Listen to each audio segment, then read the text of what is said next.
Good evening. We are the Brotherhood from Unioncapital, and we are on Boston Praise to share some thoughts with you. The number to call in, if you so desire, 617-282-7794 or 617-265-2679. Roxbury, check in. Dorchester, where you at? Mattapan, come on, y'all. This is our fourth episode. Tonight's topic will be trauma, and I'll explain what that means. And more importantly, how have you dealt with it, or how have you not dealt with it? Right now, I'd like to introduce some of my brothers from Unioncapital. To my right, Big C. Hey, how you doing? How you doing? I'm doing good. Thank you. Okay. Hot. Big C, what's your government name? Cornelius. My name is Cornelius. he didn't want that known, but that's okay. No, yeah, Cornelius Hood. Please, yes. Please, Cornelius Hood. And to his right, we have the prophet. Hey, I'm Dennis Hicks, Director of Leadership at Unioncapital. Question. Big C, how did you make it through the day? It's a hot day. How did you make it through? First of all, God woke me up. All right. First and foremost. All right. Woke me up and got me up. Okay. And I would just explain to you guys, I like the sweat. I like the heat. I don't really like ACs. You know, I'm going to try to bring it back to the 70s. You know, I like to sweat some of this garbage I've been eating all week out of my pores. So the heat's good for me. I used to hate the heat, but I love the heat now. Okay. Dennis, how have you dealt with it? I don't mind the heat, but I'm not like Big C. I can tell you that. Because I was on that tee today, and I thought I was going to sweat to death. So I was like, man, I didn't bring a sweat cloth today. I'm sweating, and I got my nice clothes on going to the office, and I got to, cool myself off. Luckily, I got one of them desk fans. Yeah. so I can bring that temperature back down. I don't mind sweating. Like if I'm working out, bring the sweat. But if I'm just walking down the street, I don't want to be sweating. Right. Yeah. Sticky and clammy and all that. AC spoiled us. It spoiled America. We need to bring it back to I fans. looked for AC wherever I went. Look, I think Cornelius is trying to come up with a new topic. Yes, definitely. Definitely. Back to the Stone Age. Okay. The purpose. We are the UC Brotherhood podcast. This is a space where men from Unioncapital, Boston come together to share real stories, lived experiences, and hard-earned wisdom. Can I get an amen on that, somebody? Amen. Rooted in brotherhood, our conversations aim to inspire mindset shifts, offer mentorship, and create space for reflection, growth, and connection. Join us as we engage, educate, empower, one conversation at a time. All right, y'all. What that means is we keep it real, bottom line. And we invite you to join us to keep it real. What's good for you today, Big C? Say that again, I'm sorry. What's good for you today? What's good for me today? I'm dealing with some issues with my daughters, but I gave it to God, so it's up to God now. Amen. I gave it to God because I can't, I got to let God drive. I got to get on the passenger side. Well. And let him drive because I'll crash if I drive. Well. So I just give it to God, and I'm very spiritual God. I know my God is going to handle it. Okay. That's the hardest thing we have to do as Christians. He's one, I'm two. That's right. That's right. As long as we never forget that. He's That's one, right. I'm two. That's right. King David, where you at? That's right. David never forgot. That's So why I'm he's just- called the I'm just man after dealing with God's own that, heart. He and, never forgot. That's From right. shepherd boy to king, he never forgot. He's one, I'm two. All right, come on in here, doctor. Now I'm a doctor. Prophet, the doctor. I'll take it. I'm doing pretty good. Okay. No complaints. Just busy, but the busyness feels manageable finally. Yes. Okay. There for a while I was feeling kind of overwhelmed, but now I'm feeling, a little bit caught up, not quite fully caught up, because I still got some stuff that I got to get done before Saturday. Mm-hmm. But everything is kind of, moving along in place. and I'm going to be talking about this later on, but, one of the things that's in place, it starts next week. So I can't wait to talk about more about that. Okay. Now it's time for our black fact of the day. Wait. What's good with you? See, you try to get out of it. Right, We ain't doing all right. that. What's good for me is that I'm walking in my purpose. And that's important for me because as a retired person, a seasoned senior, walking in my purpose is so important because I say to myself, I'm in the fourth quarter, but the game ain't over yet. That's right. I can still win. And I can That's win right. by walking in my purpose. So I have to remind myself to stay in my purpose. That's right. Any other thing before we move on? Okay. I love hearing you say that you're in the fourth quarter. And that's just to remind myself of where I am in terms of age and my reality. But again, as I walk in my purpose, I can still win. More That's right. importantly, I don't have to live by regret. As you get older, there's a tendency to look back and think about your regret. You can't go forward looking back. That's right. Hey, I That's think right. I said something. Okay. What's good? Tradition. Now it's time for the black fact of the day. We try to share black facts about Boston or Massachusetts, but occasionally we might share facts and historical information about black folks around the country. Today's black fact. Today, we hear a lot of talk about the GOAT of the NBA. The word is often used to represent the term greatest of all time. The problem is, too often the term used to mean the greatest, too often the term is meant to be the greatest of today, because the people that we point out, LeBron, MJ, or Kobe, are recent players. The other problem is that we don't know by what standards they are being measured. If the term were applied to the individual who won the most NBA championships, that's my measuring mark, who won the most NBA championships, Bill Russell of the Boston Celtics would stand alone. In his career of 13 years, 1956 through 1969, he won 11 championships. Hey, somebody, 11 championships. 9 as a player and 2 as a player coach. And in fact, Russell was the first black head coach in the NBA. That's my black fact for the day. So when we talk about the GOAT of all time, we can't forget Bill Russell. Okay, I gotta say something about that. I knew something was going to come up because I was Okay. thinking. Because I'm saying, okay, so I did my research on this. In the 50s, first of all, the NBA was born 1949, was established 1949. In 1950, our first black player was Clyde. Hold on. No, Chuck Oh Cooper. my God. Chuck Cooper. No. He played with the Washington Wizards. Our first NBA player was Clyde Lloyd. Okay. First, if I might be good, but he's the first NBA player.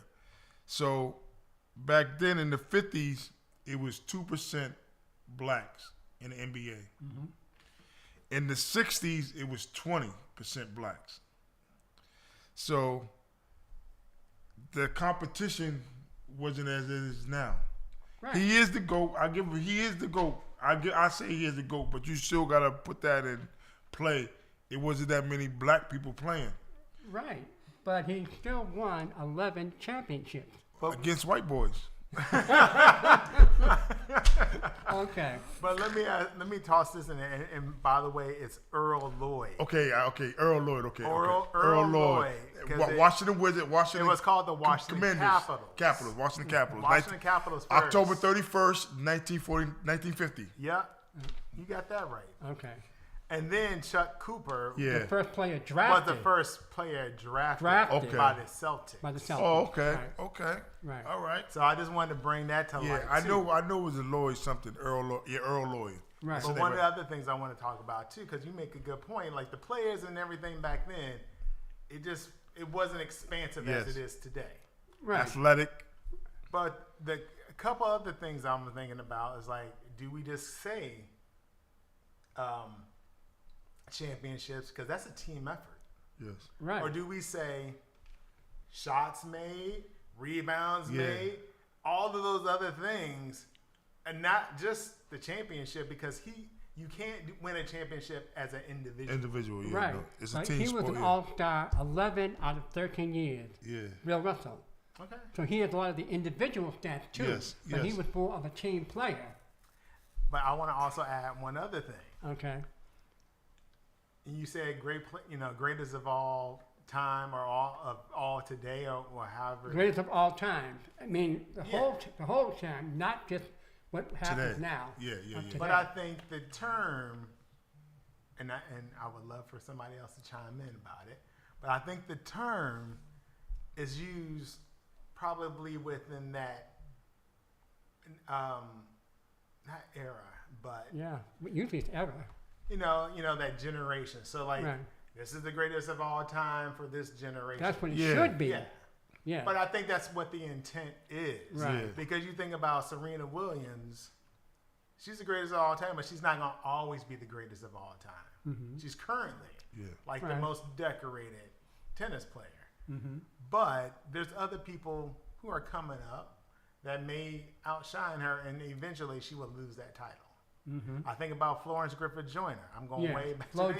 the Yeah. She Yeah. was big time. She Yeah. was winning everything. Wilma Rudolph before her. Yeah. Yes. Yeah. But like, there's different players all the time. Right. I that are agree coming with up. that. Yeah. When we're talking about plays, we should be looking at the era that they played Yeah, in. the But era, again, yeah. when you say of all time, that includes everybody. And for the record, I do think Bill Russell is the greatest of all time. But he played Right. against. But nobody brings them up because Yeah. it's a different era. Yeah. Okay. But this also leads into the subject we have for tonight, trauma. Let me explain trauma, the pathology. The physical trauma is a body wound or a shock produced by sudden physical injury as from violence or an accident. But there's also a psychiatric trauma, an experience that produces injury or pain within.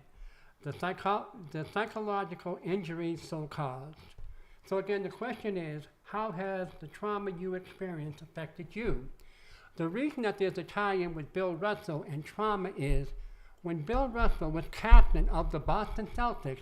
Now this is a rumor that I had heard growing up, and I just now verified. Bill Russell was trying to move into one of the suburbs of Boston. Yeah. And they kept him out. Oh, yeah. Wait a minute. They knew who he was. It wasn't like they didn't know who he was. They knew who he was, but they kept him out. One. So he moved to Reading. He wanted to move to Wilmington, but he moved to Reading. He was living on one side of Reading. He tried to move to the other side of Reading, and they stopped it. They got together so that he couldn't buy the house on the other side of town that he wanted. One. Two, his house, Bill Russell's house, was vandalized. So they broke into his house and left their calling card on his bed. Yeah. Again, this is the captain of the Boston Celtics in the 60s, so they knew who he was.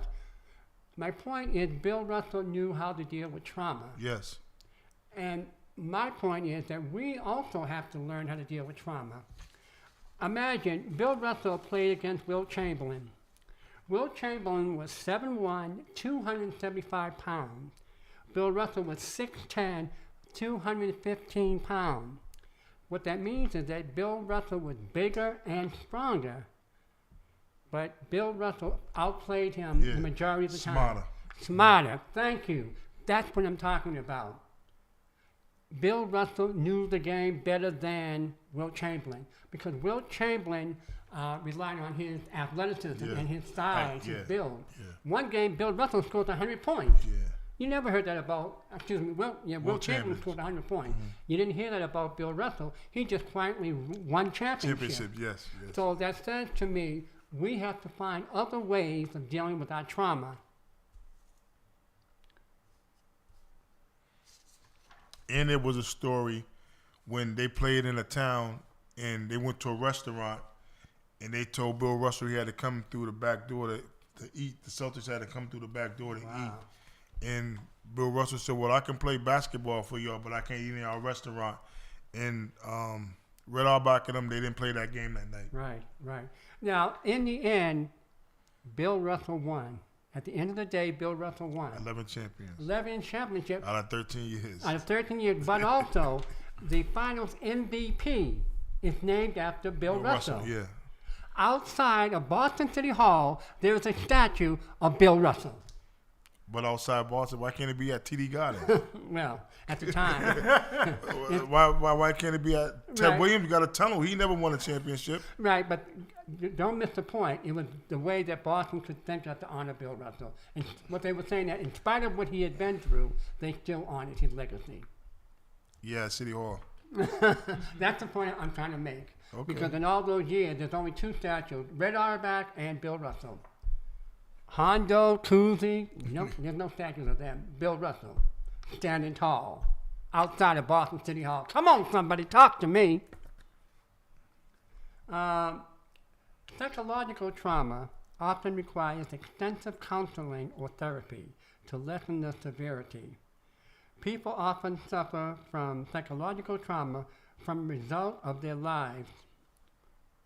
Does anybody have an example of that? Example of trauma? Yes. I'm going to share something with you guys. I used to be ashamed of this when I was younger. I mean, when I was real young, I kept this, I held this in. I remember 1968. I'm going to tell you the exact year because I want to be correct. 68, 78, 79. I remember I went down south in 1979. For the first time, I went to North Carolina. I was 11 years old. I'll never forget this. And I used to then understand why my uncle would send my brother home, and all he wanted me in the house. I thought I was just his favorite uncle, whatever. But come to find out, dude tried to molest me. So what happened was, he tried to grab me from the back. You know what I'm saying? And he held my hand, and for some reason, I hit him in his private spot. He let me go, and I ran to my mother's side of the family. And for years, even now, if I don't like people men standing behind me or touching me, and I used to be ashamed of it, but I knew I didn't do nothing. You know what I'm saying? And he didn't. And it's like when I had told my father, he was like, "Well, just how you are. Just keep this between the family." I'm like, "Nah." So what I did when I got older, and I'm going to keep it. We're gonna keep it real. Every time I used to see dude, I used to get him drunk and I used to beat him up. Okay, that's one way of dealing with it. That's how I dealt with it. But to this day, it still bothers me. Like, I don't like men standing behind me. I don't like men touching me. Like, I get offensive with men touching me and stuff like that. Like that trauma. I talk to my therapist about it. We talk about it. But it still bothers me to this day. Last 3 years, I used to have dreams about it all the time growing up. And I had a dream about 2 years ago, and what I would do is once I started really praying, and I feel like when I'm not spiritually connected, I get dreams. Because when I'm spiritually connected, I don't have no dreams. I'm good. Amen. You know what I'm saying? So when that dream will pop up, I'll be like, you got to get back on your spirits. You know what I'm saying? Come on now. Because once I'm on for years, I used to, I pray, and I pray for everybody. I pray for my uncle. I pray that he forgive me for doing what I did for him. You know what I'm saying? And my mother used to always tell me, you don't forgive somebody for them. You forgive them for you. Yes. Yes. Yes. And once I stopped forgiving them, and people will be in prison that was child molesters, I would never judge them because that's something they got to deal with God. Right. Amen. You know what I'm saying? And Amen. My work here, if somebody's out, I'm on Mass Ave. If somebody is a child molester, I still have to help them. You know what I'm saying? Because that's something that they have to deal with. They got to ask God for forgiveness. Yeah, amen. You So realize I'm serious, man. I grew up in Franklin Hill projects, like we had church in our house. My mother used to always tell me, just pray. And I would never understand why she kept telling me to pray. And I started asking God for stuff, and it would come. I will ask God to show me signs, and God will give you the signs. If you ask God to show you some signs, if your relationship, for example, you say, God, show me a sign if this is working or not. God's going to give you that sign because he gave it to me when I was married, and I used to ignore them because sometimes we get the signs and we ignore them. Well, And once God give me signs now, I say, okay, God, and I just give it to him. Okay, amen. So you got to be connected to God. I got a question for you, though. Yeah. So when you experienced that trauma, how long did it take you before you decided, I'm going to go get some help?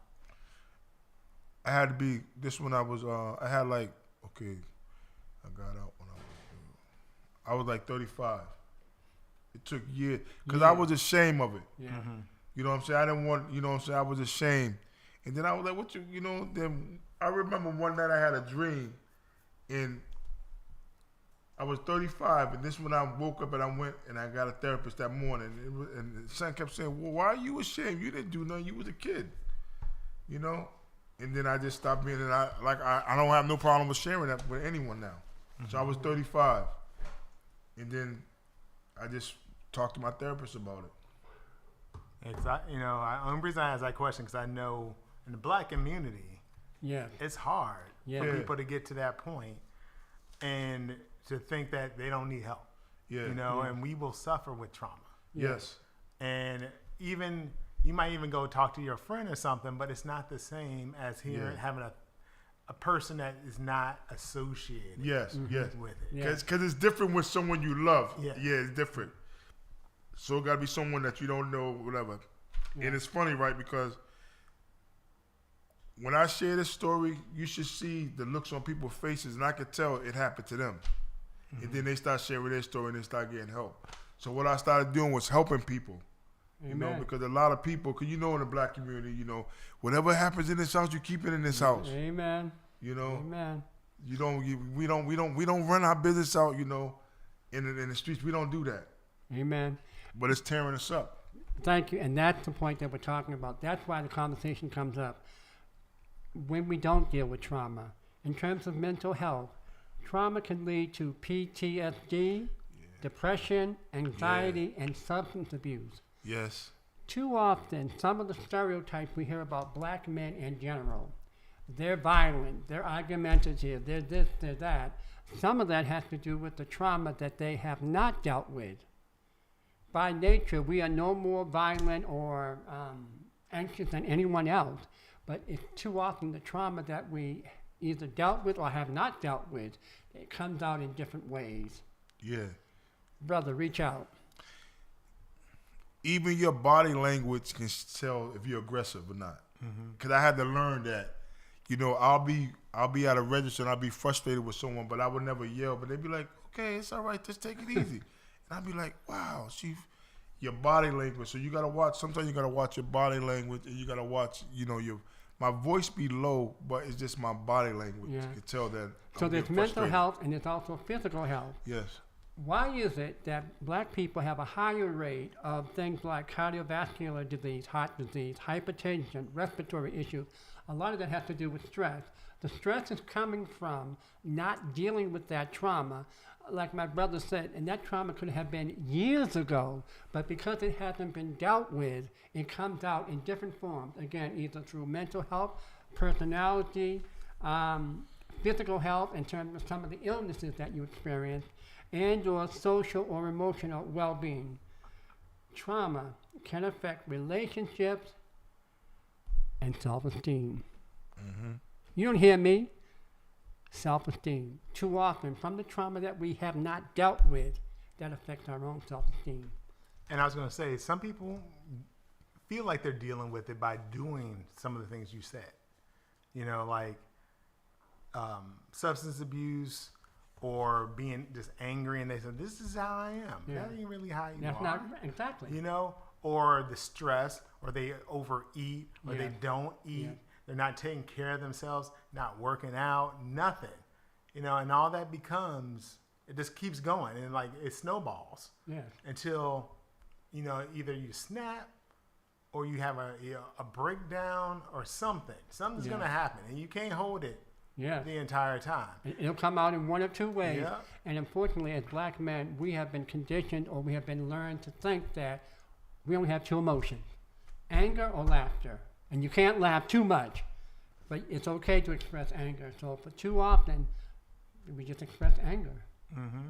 And it looks like we're always ready to fight. It's like, no. And you know what's so funny? I always share this story. When I used to come around, when I first got into Narcotics Anonymous, because I'm in Narcotics Anonymous for 22 and a half years clean, I may say. When I used to walk around frown with an angry look on my face, people used to approach me. And they used to always ask how I was doing, all that. And then I said, they coming and approaching me, right? So I said, you know what? I started smiling, and they would stay away from me. Like he's okay. So no. They love me being miserable. That's what I got out of that. Cause that stopped. Was that friends doing that to you? No, this was people that strangers.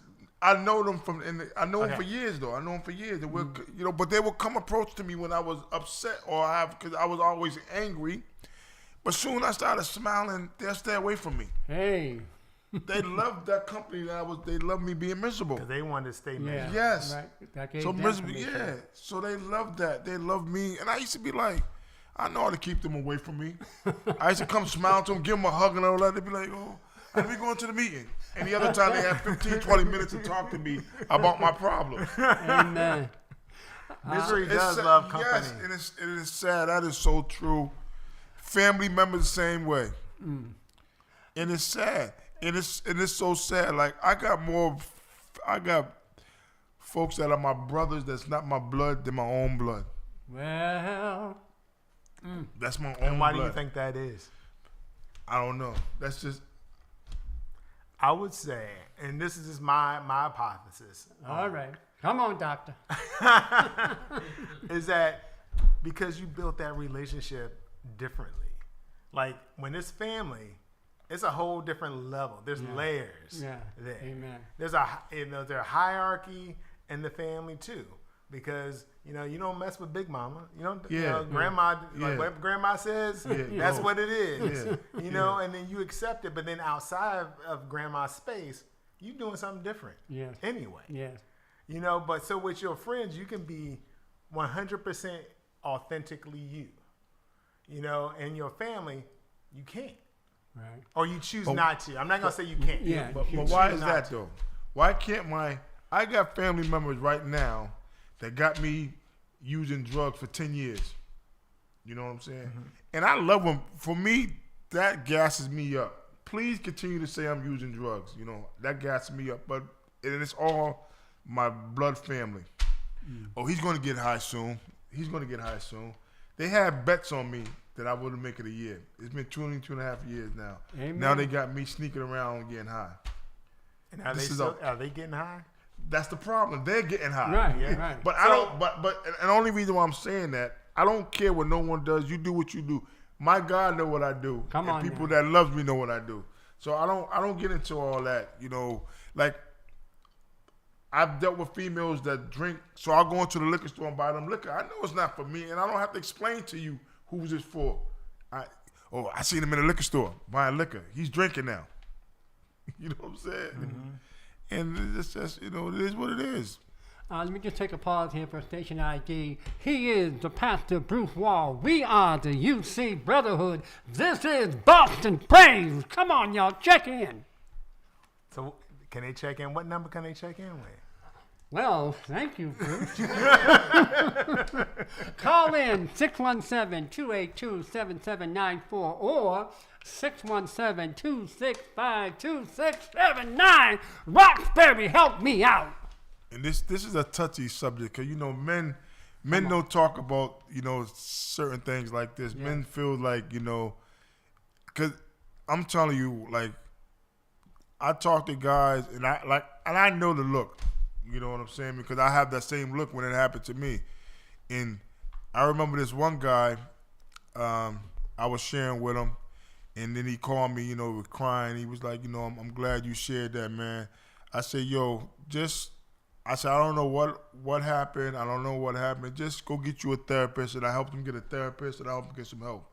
I said, because I don't need to know, I just said that don't never be ashamed of nothing that's happened to you when you was a child. Because we're with kids. And it's just, and that's why I teach my grandsons, nobody supposed to touch you down there. If someone touch you down there, you tell Papa or you tell your mother or your father. I don't let my grandson sit on my lap. And this is just, penis don't got no conscience. And that's just the way it is. I be down Dudley doing my little, helping people get detox. You should see the guys that's out here talking to these little young girls coming from high school. I'm like, are you serious, bro? If you got a backpack, you're either homeless or you a child. Right. Them the two things that got backpacks. Unfortunately, you either homeless or you got a child. Or you're a kid. Let these kids be kids. And it's sad how a grown man would try to talk to, the 40-year-old man would try to talk to a 14-year-old girl. Well, that's sad. Yeah, and that happens. That's real. Brothers, we're looking for a few good men.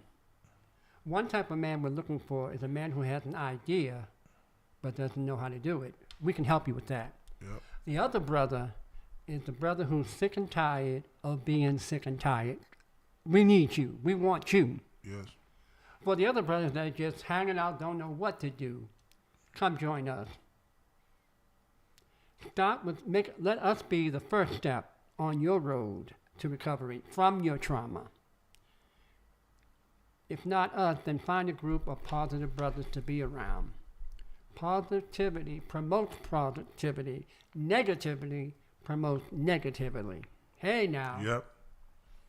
I was going to chime in and say that some people like the negativity. Oh, Yes. that's a whole nother conversation. Yes. I mean, because that's part of the trauma. Yes. That Yes. is, you were talking about it a little bit too. Yes. Is that part of the trauma is that you hold on to Yeah. anything that's negative so you can continue to feel Yes. bad. Yeah.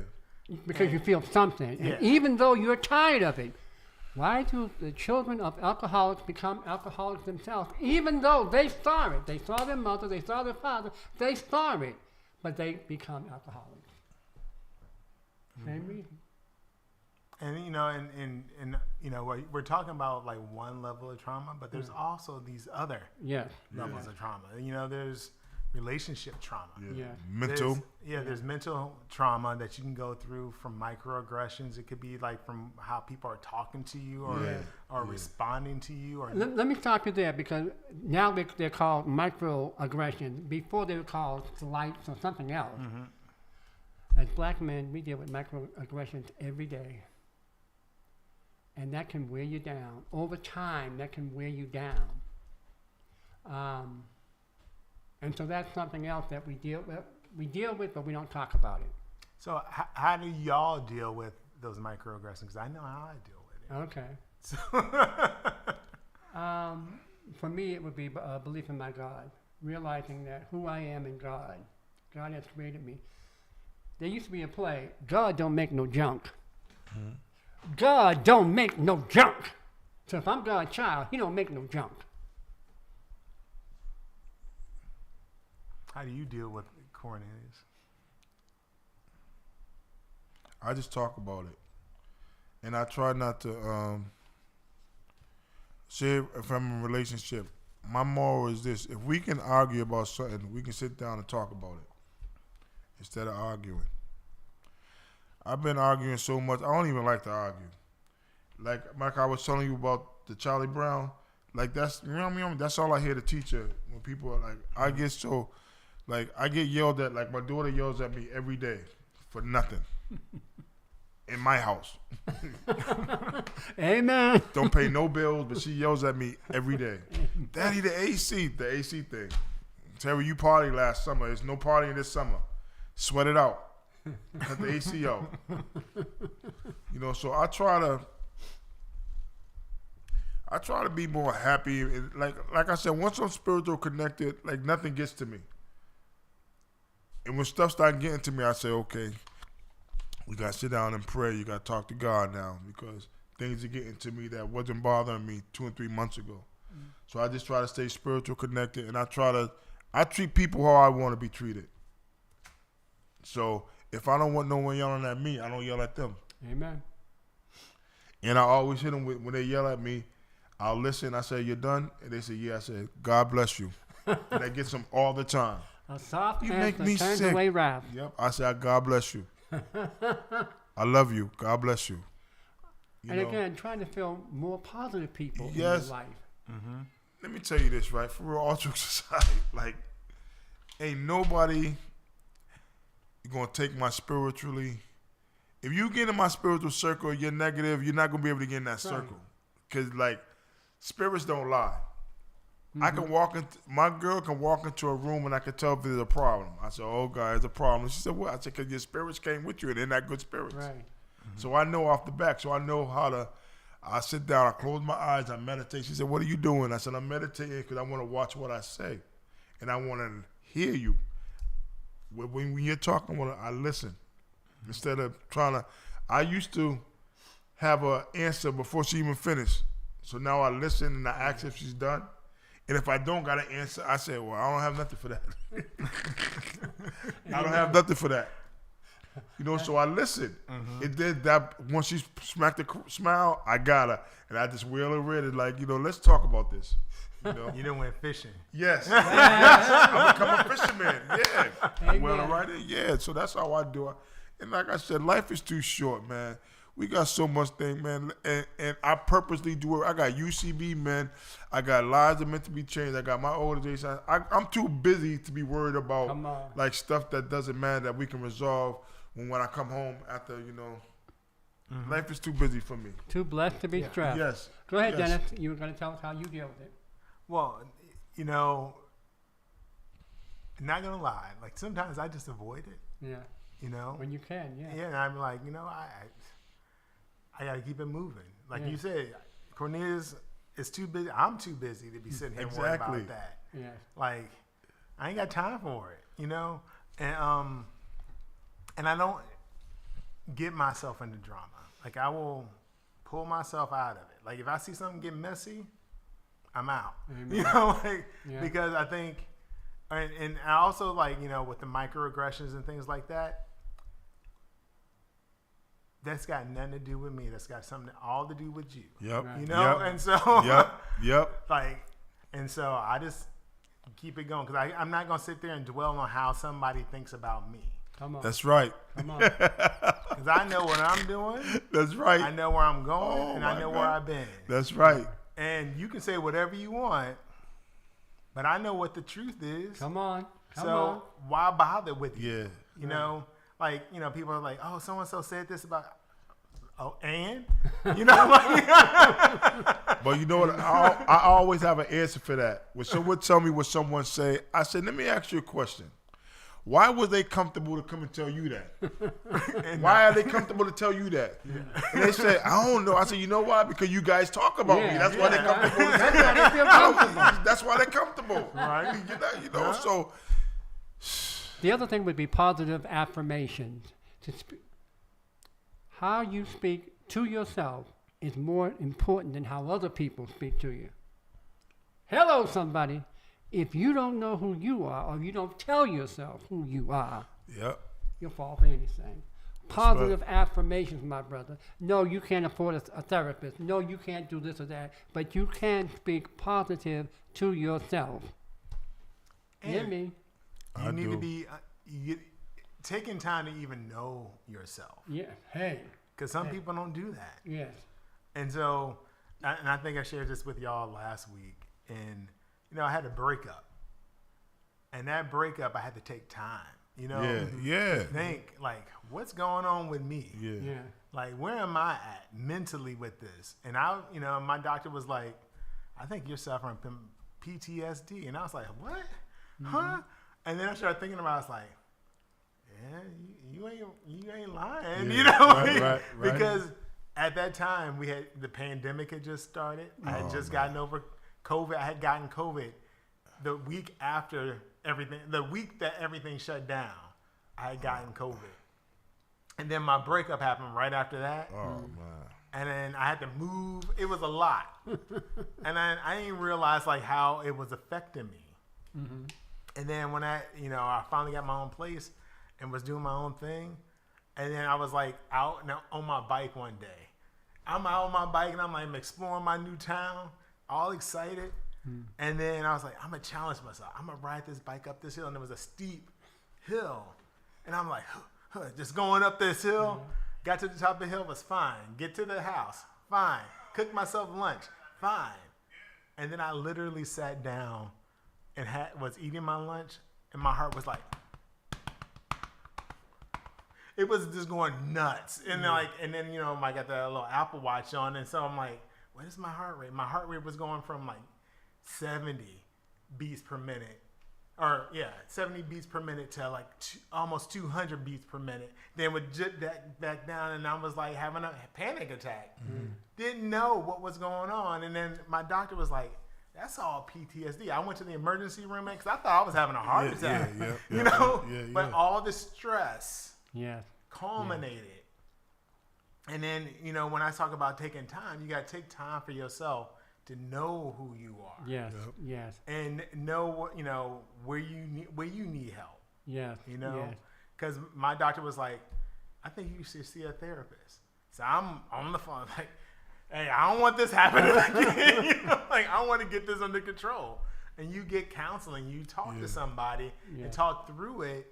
And again, I didn't jump and say, oh, I'm getting back out in the dating pool. I took a year and a half just chilling, just doing my own thing. Amen. Got no time for nobody else but me. Amen. And a lot of people don't do that because they feel like I can't stand to be alone, or I can't, I need this person, or I need to do something, or I got to stay active. You can stay active in your own life. Right, and that's the point. Radical thought. One day, for 5 minutes, turn the TV off, turn the radio off, sit quietly with yourself, by yourself. 5 minutes, that's a challenge. 5 minutes. Because what you can discover in 5 minutes will be the beginning of gaining control of yourself. Hey! It starts with you. The trauma that you dealt, the trauma that you haven't dealt with, starts and ends with you. That's right. 5 minutes, brother. Turn the TV off. Turn the radio off. Sit quiet for 5 minutes. You go to the bathroom every day. 5 minutes. Give some thought to, why you're feeling a certain way. Because you may not even know why you're feeling it. You might not put all of the things together, but try to take an assessment of like, why am I feeling weird like this? Or why does this make me angry? Because everything else is just a distraction to keep you from doing that. The radio, the TV, that's all meant to be a distraction. That is so true. If the truth were told, God talks to us every day, but we're too distracted to hear what he's saying. So sometimes God has to put us in a situation that's all we can do. Yeah. Slows you down. Slows you down. It's like, I'm going to get your attention one way or another. Yeah. We're about to pass the collection plate. We're going to bring the choir in right about now, y'all. Any other thoughts before we wrap up with some positive statements? I just, I think about like this topic and trauma and things like that. And I think it's just super important for people to just do that self-assessment. Yeah. And ask yourself some important questions. And seek therapy. Like if something is making you so upset, and bringing you to tears, but you don't know why, you can't put your finger on it, then you probably should go get some help. Yes. Before it becomes something else. Yes. Because, and if you notice like, yourself or somebody else around you using, substances, alcohol, drugs, whatever, that's a coping mechanism. Yes. If they all decided like, oh, I'm going out more often, or they get a little different.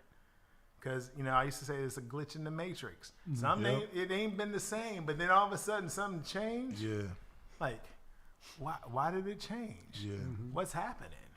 Your routine start changing. Yeah. Yes, Yeah. yes, definitely. That's a sign. That's Right. a sign. Mm-hmm. And the biggest change happens in increments. Yeah. It's not just big over. No, it's little increment, things, little things Yeah. that make that change. That's why taking even 5 minutes, because over time you'll begin to get comfortable. Whoa, With there's another yourself. radical thought. Yep. With You yourself. will begin to get comfortable with yourself. Yes. Men, the hardest thing any man has to do is self-control. Yeah. Men can do a lot of different things, but the hardest thing for them Self-control, to do is yes. self-control. I got a word here. Somebody help me. The power of the tongue.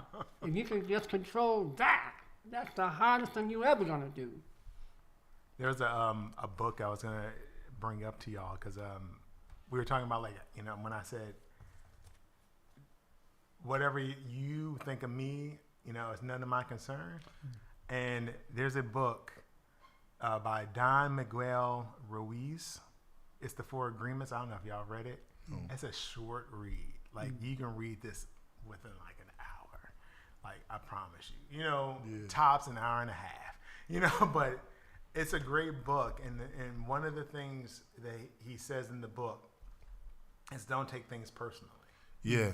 Yeah. Yes. And I remember, like, I was working at a college in Georgia, and the dean gave us all this book. He gifted us this book. I was like, oh, whatever, this book, you know, thanks. Okay. You know, and then I started reading it, and I was like, that's pretty cool. Yeah. Right? You know, like, because one of the other things is always do your best. Yeah. And, you know, and I'm like, yeah, always do your best. You know, don't, you know, the other, you know, what I just mentioned, I can't think of it now. Oh my God, what did I just say? What was that first one I said? People Don't take it personally. Yeah, don't take it Yeah, personal. don't take things personally. Yeah. Those are important things to think about. Yes. Like, Yes. again, like, however you feel about me is how you feel, but that's not how I feel about Right. myself. Right. Because too often it's based upon their limitations and Yeah. not your limitations. And real quick, what got me through a lot of things, I had to realize everybody's not going to do what I do. Amen. So, meaning, for your birthday, I'll take you out. That don't mean that you're going to take me out for mine. And I don't take it personal. Right. I had to learn that, Yes. you know, because I would expect people to do what I do for them, you know, or do, you know, I expect, but everybody's not going to do what you do. And everybody's not meant to go with you. That's right. We think, well, my man, my boy, Yeah, no, he no. wasn't meant to go. He was supposed to be there for a season. Now it's time for you to move on. And I tell my daughter all the time, that's why when you got your ID, it ain't a bunch, you the only one on your ID. It ain't a group ID, it's you. It starts and ends with you. Some things that we can do. One, normalize conversation. Create a safe space to talk to your brothers. You got a lot of friends. Excuse me. You have a lot of acquaintances, but Yes. very few friends. Seek out those people that you can trust to see if you can begin to talk. Don't tell everything at once, but you know how to say a little bit at a time to see if they're even worthy. Are they even worthy of your trust? Two, sharing personal stories of both struggles and triumphs. Too often we tell each other our victim stories, but we never ask the question, well, what did you do? The story always starts, they did this, they did that. But we never ask, well, what did you do? Mm-hmm. So sharing personal stories of both struggles and triumphs. If the truth is told, too often we look for other people for validation and also permission to be how great. Frederick Douglass asked the question, who are you not to know how great you are? But we wait for somebody to give us permission. Brother, give your brother permission to be his greater self. Educate yourself on mental health conditions, especially depression, anxiety, PTSD. What do those things mean, particularly if you're feeling those? And then role modeling. Find somebody that you think has got it together and then just watch them, talk to them, listen to them, especially if they're in a place that you want to be. Go with them. You got some brothers that you know ain't doing nothing. That's right. Come on. Right. How That's long right. you going to be with them? That's right. That be walk by the liquor store, you see me there every day. That brother I don't want to talk to. We'll get, how you doing, and keep moving. Go to the barber shop. They're there every week at the same barber shop, standing Talking the outside. same old We're stuff. not talking about that guy. We're talking about that guy that's in the barber shop that just came from working, that's working in the union. You want to talk to the guy in the union, not the guy that's outside at the barber shop every week that you go there with a beer in his hand. It's just, it is what it is. This was a good topic. This was deep. I was telling my mother one time, right? So, I got beat with stitching cords. Woo.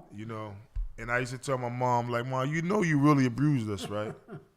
No, seriously. Like, I used to be like, Mom, that was abuse. Mm-hmm. Like, slaves got beat with stitching cords. You know what I'm saying? I'm like, Mom. So, I never hit none of my children because of that. So, I took a negative and made it a positive. Amen.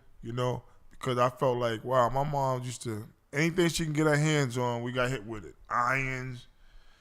I remember one time she beat my brother with the, what's the thing you iron on? The ironing board? Yeah, Can you pick it? She had to pick that up. my mother was Medea before Medea. She shot at my brother. My mother was, now she's a Christian. She's a Christian now, and I'm like, Mom, I remember when you wasn't a Christian, Mom. Thank you, Jesus. I'm like, Mom, I'm just glad you're not the person. She's like, I said that we talked this about a month ago. I called her the next Sunday. She was crying like, I said, Mom, it's all right, Mom. You didn't know no better. 5 children, you know what I'm saying, by yourself. I said, you didn't know you better, but that some of that is trauma from them too. Yes, They dealing with the trauma, but they didn't know how to deal with the trauma. Exactly. And doing and repeating things that have been done to them. Yes. Right. Yes. And sometimes they didn't talk about the trauma because they didn't want their children to be affected. Yeah. Oklahoma. 100 years goes by. They never talk about it because they didn't want their children to know of the trauma of Oklahoma. You're talking about the massacre. The massacre, right. Yeah. They didn't talk about it. Well, at one point it was against the law to talk about it. But it went through 100 years and it finally came out. And there were actual survivors of that. It's the first 9/11. But again, we go back to our black fact. Bill Russell was able to outplay Will Chamberlain. Will Chamberlain was bigger, stronger, but he was able to outplay him because he knew the game better. Yep. We got to learn this game. Yes. If you're in America, we got to learn this game. America's about the American dollar. Until you understand that and how to use money, you're always going to be on the outside looking in. You're right, and it get to a point, like, I'll see somebody with some nice sneakers, I wear Adidas. Yo, my man, those some nice sneakers. What you worry about my sneakers for? I'm like, bro, the ones who look like us, we have a problem with. Yeah. That's sad. And that's Like, bro, it's just I'm just giving you a compliment, that's all. Well, there's some trauma down right. there. There's some trauma, yeah. Yeah, that's what I mean. Because we were taught not to You trust can't each even, other. you can't even give your brother a compliment without them thinking you're going to try to take their sneakers. Yeah. So, before we wrap up, though, Yes, sir. I want to make sure I get a chance to shout out our event coming up. Go ahead. So, we got Summer Soul. That's Unioncapital Boston's annual summer workshop series. We got 9 sessions. All these sessions are hands-on. There's the first session that's taking place next Wednesday, which is a trip, a visit to the State House. A lot of people that grew up in Boston had never even been in the State House. You may have walked by the State House 100 times. Drove by. but you ain't never been in it. Right. And so this is an opportunity for y'all to do that. So if you're a Unioncapital member, you can go on the app. You'll see all of these events listed in the app. If you're not a Unioncapital member, I'll sign you up. Yeah, you get Cornelius to sign you up. I can sign y'all up. Yeah. But we can get you signed up so you can participate in these fun events. 9 events, starts July 16th and runs until August 24th. All free. Yes. Amen. I signed up mine last night. I'm going somewhere next Wednesday, so I can't go to the State House, but I'll go to the other 8 of them. I'm going to the State House.